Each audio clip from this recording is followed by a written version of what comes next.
मेरी माँ ना घर के छत पर ही प्लांटेशन करती है। पेड़ पौधे खाने की चीज़ से लेकर फूल पत्तियाँ भी उगाती है छत पर। कुछ गमलों में होते हैं छोटे बड़े, या फिर कुछ इस तरीके से आप साइड में देख सकते हैं, मिट्टी भरवा कर यहाँ पेड़ लगाती हैं और इसमें बड़े बड़े पेड़ लगे होते हैं। यहाँ माँ दिखा रही हैं, चीकू का पेड़ है, यहाँ संतरा का पेड़ है। ये संतरा नहीं, मौसमी है आई थिंक। तो अभी पके नहीं थे। 6-7 यहाँ पर फल जो है आया था, 6-7 फल थे, थोड़ा कच्चा था। जब ये पकेगा फिर हम लोग इसे एंजॉय करेंगे। मैं तो रहूँगी नहीं यहाँ पर, लेकिन माँ जब आएंगी तो वो लेकर ज़रूर आएंगे हमारे लिए। ये चीकू का पेड़ था। जीनी को चीकू बहुत ही ज़्यादा पसंद है, बट यहाँ पर अभी भी चीकू जो है 2-3 ही फले थे जो माँ ने दिखाया। देखो ये फल आ चुके हैं, बट पके नहीं थे ये भी। अभी टाइम ही था, इसमें फल लग ही रहे थे, अभी मैच्योर नहीं हुआ था, तो हम लोग खा नहीं पाए। फिर हम दूसरे छत पर जा रहे हैं जो ऊपर था। यहाँ जाते जाते भिंडी गमले में लगे हुए थे, तो कुछ भिंडी निकला था, तो माँ इसे तोड़ रही है क्योंकि इन्हें पता था जीनी को भिंडी बहुत पसंद है। तो जितने भिंडी निकले वो माँ ने यहाँ पर तोड़ कर इकट्ठा कर लिया है। जीनी यहाँ फूल देखकर इसे रहा नहीं गया, सारे फूल ये तोड़ने लग गई। हमने कहा कि माँ को पूजा करनी है तो ज़्यादा फूल मत तोड़ो, बट पता नहीं इसको फूल देखकर क्या हो जाता है, सब तोड़ के इसने। हम लोग ये बर्तन लेकर आए थे सब्जियों के लिए, बट ये फूल से ही ये इसे भरे जा रही थी। अब ये आम देख सकते हैं यहाँ पर, ये भी छत पर लगाया है माँ ने, और ये हर महीने मतलब साल में कभी भी फलता है, तो इसमें 1-2 फल लगे थे। ये आप देख रहे हैं, ये जो है पोड़ो साग है। ये हम लोग दाल में डालकर इस साग को खाते हैं, हेल्दी होता है काफ़ी। बहुत ज़्यादा साग लगे हुए थे, इसकी लत्तियाँ होती हैं और ये फैला रहता है, बहुत ज़्यादा पत्तियाँ थी इसमें। और ये जो है ये है राई का साग, नेपाली राई था ये, मुझे नहीं पता, बट माँ कह रही थी नेपाली राई है और इन्होंने लगा रखा था। और इसके पत्ते आप देखते ना, आपको विश्वास नहीं होता, इतने बड़े बड़े पत्ते थे। मतलब सरसों के साग जैसा ही होता है, बट इसके लीफ जो हैं वो काफ़ी बड़े होते हैं, बहुत ब्रॉड होता है। तो ये इतना ज़्यादा इसमें निकला हुआ था, मैं यहाँ पर इकट्ठा करने लग गई, तोड़ने लगी, क्योंकि मुझे सरसों का साग राई मतलब बहुत पसंद है और टेस्ट ऑलमोस्ट राई का भी वही होता है। तो माँ ने बोला ठीक है तोड़ लो और इसे फ्राई करके मतलब मैं फ्राई कर दूँगी। तो यहाँ मैं और जीनी से तोड़ने में लग गए। ऊपर हल्की सी धूप थी, थोड़ी तेज़ थी, बट फिर भी ये पत्ते हम लोग तोड़ रहे हैं, इकट्ठा कर रहे हैं। बहुत ज़्यादा इसके ना पत्तियाँ आ रखी थी। तो जीनी को ये सब करना बहुत अच्छा लगता है, तो उसने बोला मैं ही नीचे लेकर जाऊंगी और मैं भी तोड़ूंगी। मेरा तो मन ही नहीं भर रहा था, बस मैं तोड़ते जा रही थी। वैसे साग ना थोड़ी ज़्यादा क्वांटिटी रहती है तो ही ठीक रहता है बनाने में, क्योंकि गल कर ये बहुत कम हो जाता है। तो मैंने ज़्यादा से ज़्यादा पत्तियाँ यहाँ पर तोड़ ली है।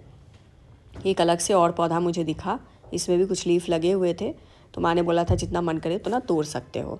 फिर हम लोगों ने तोड़ लिया और यहाँ जीनी को अलग से पौधा दिखा। अब जो मैं करती हूँ उसे करना ही होता है, इसने बोला मुझे भी तोड़ना है, और ये आ गई इसे भी तोड़ने में, मतलब जीनी भी तोड़ना शुरू कर चुकी थी।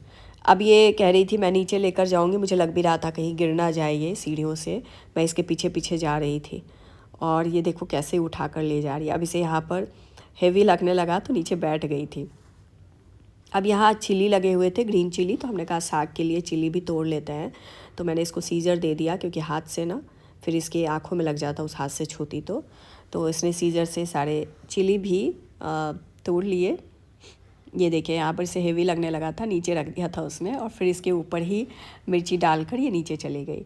अब जिस दिन हमने इसे तोड़ा था उस दिन इतना मतलब हम लोग बिज़ी थे, मार्केट जाना था तो बना नहीं पाए, यहीं पर पड़ा हुआ था। बट नेक्स्ट डे फिर माँ ने बोला ये सूख जाएंगे तो इसे हम बना ही लेते हैं। ये इसकी डंठल आप देख सकते हैं कितने मोटे मोटे हैं, इसे अच्छे से हमें हटाना होता है। और माँ लोगों को ना ये जो है हंसली, इस पर काटना ज़्यादा ईजी लगता है, नाइफ़ का यूज़ माँ लोग कम करती हैं। तो इन्होंने बोला मैं साग कट कर देती हूँ, तुम बना लेना।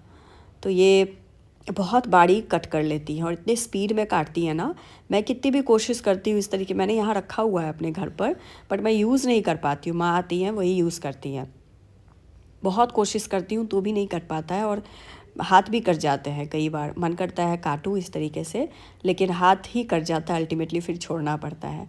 तो माँ ने बहुत बारीकी फ़ाइन, इसको ना बिल्कुल फ़ाइन चॉप करना होता है, क्योंकि गलने में फिर दिक्कत आ जाती है, इसीलिए बिल्कुल पतला पतला इन्होंने साग को कट कर लिया है।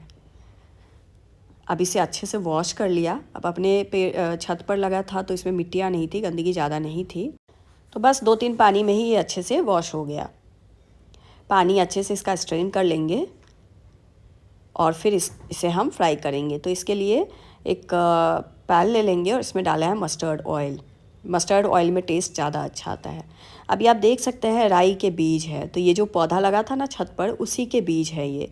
तो लास्ट ईयर के बीज है जो माँ ने इकट्ठा करके रखा हुआ है, और इसी को फिर स्प्रिंकल कर देंगे, उससे पौधे आ जाएंगे और इसे ही मतलब तड़का के लिए भी यूज़ करेंगे। तो इसमें 1 चम्मच राई डाल दिया है और सूखा लाल मिर्च डाल दिया है। अब इसमें हम साग डाल देंगे। तो हम लोगों के यहाँ होम टाउन में, और हम लोग बचपन से ही ना साग, सरसों के साग इसी तरीके से खाते हैं। इसे फ्राई कर देते हैं, नमक डालते हैं, बस ये रेडी हो जाता है। हमें बहुत अच्छा लगता है चावल दाल के साथ खाने में। अब इसमें हमने नमक डाल दिया है 2 छोटा चम्मच। नमक ध्यान से डालें क्योंकि साग गलने के बाद कम हो जाता है, इसीलिए थोड़ा कम क्वांटिटी में ही नमक डालें। अब इसे हम कवर करके कुक होने रख देंगे। तो लगभग 5 मिनट के बाद हम लीड हटाकर देख लेते हैं। ये देखिए कितना पानी रिलीज़ किया है, इस साग से ना बहुत पानी निकले हैं। अब इसे हमें फ्राई करते जाना है और पानी को भी सुखा लेना है। तो दोबारा फिर से हमने इसे कवर करके रख दिया है। अब जब तक साग फ्राई हो रहा था, यहाँ पर मेरी माँ ने बोला दूध रखे हैं, इसे फ्रिज में डाल दो। उबाल कर ठंडा कर लिया था, लेकिन फ्रिज में मैं रखने जा रही थी, मुझे इसका खुशबू इतना अच्छा लगा। मुझे दूध पीना एक्चुअली बहुत अच्छा लगता है, और घर का दूध तो मतलब खुशबू के चक्कर में ही मैं बहुत पी लेती हूँ। तो मैंने कहा पहले मैं 1 गिलास दूध पीऊँगी, फिर मैं इसे फ्रिज में रखूँगी, क्योंकि दिल्ली में तो पैकेट वाला दूध हमें बिल्कुल मतलब उतना पसंद नहीं आता है, और ये इतना टेस्टी दूध था फिर मैं छोड़ नहीं सकती थी। दूध रोटी भी हम अक्सर खाते हैं घर जाकर। तो मैं इसे पीने लग गई, और फिर जीनी ने पूछा क्या कर रहे हो, क्या पी रहे हो। मैंने कहा मिल्क पी रही हूँ, आप भी आ जाओ। वो पीना नहीं चाह रही थी। जब मैंने उसे टेस्ट कराया, पूछा कैसा लगा, तो उसे बहुत अच्छा लगा, कह रही थी और पीना है। फिर मैंने कहा ठीक है, मैं आपको दूसरे ग्लास में दे देती हूँ। उसने बोला नहीं, जो आप पी रहे हो ना, मुझे वही पीना है, इसे जो मैं कर रही होती हूँ वही करना होता है। फिर हम दोनों ने मिलकर 1 गिलास दूध फिनिश किया। खुश हो रही थी, इसे बहुत टेस्टी लग रहा था। माँ इधर जो भिंडी तोड़ा था ना उन्होंने, उसे फ्राई कर रही है जीनी के लिए। बहुत कम क्वांटिटी था, 6-7 ही भिंडी थे, तो उसे माँ फ्राई कर रही है। और इधर मैं लीड हटाकर साग को भी एक बार फ्राई करके देख रही हूँ। ये देखिए भिंडी, ये बस उतना ही बनेगा जितना जीनी खा सके। तो अब लीड हटा लेते हैं दोबारा से। तो ये देखिए ऑलमोस्ट ये फ्राई हो चुका है, लेकिन पानी अभी भी है इसमें, तो इसे हमें जलाना है, बिल्कुल ड्राई कर लेना है इस साग को। तो लो टू मीडियम फ्लेम पर इसे स्टर करते हुए हमने इसका पानी पूरा सुखा लिया है, और साग भी भुन गए हैं बहुत ही अच्छे से। इसमें हम हल्दी नहीं डालते, सिर्फ नमक और मिर्ची डालकर इसे रेडी करते हैं। तो साग जो है हमारा फ्राई हो चुका है, बहुत अच्छा लगता है। इसे सिर्फ सूखे चावल के साथ भी खाएंगे ना तो बहुत मज़ेदार लगेगा। तो हम तो इस बार होम टाउन में हमने बहुत मज़े किए, अपने छत के सब्जियां हमने यूज़ की जितनी ही थी, और बहुत एंजॉय किया। Thank you.